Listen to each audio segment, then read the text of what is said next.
well, sooner or later we have to at least discuss a little bit, the scripture in Ephesians talks about wives submitting to their husbands. And I guess the question that needs to be asked here, is this an unchanging normative principle, or is this simply addressing a cultural issue of that particular day? Well, Larry, I think what's important is to see the picture of husband and wife for Paul as it reflects the relationship between Christ and his bride. Indeed, Paul does expect wives to reflect the church's responsiveness to her Lord, and to be responsive. Mm-hmm.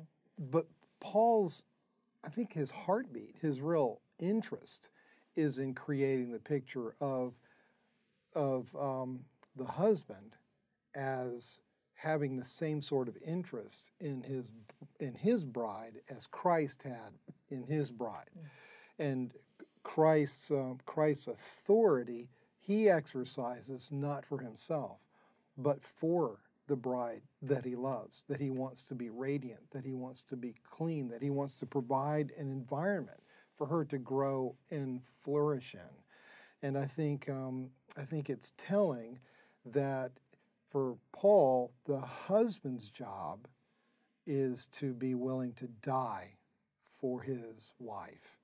And that's the way this passage speaks so strongly to me. And I think in the picture that Paul is painting of authority, I think honestly he's much less concerned with the responsibility that wives have to live for their husbands, and much more concerned with the responsibility of husbands to be ready to die for their wives and not see them as an extension of their own ego, but to see their wives as being the people that they serve for their best interests.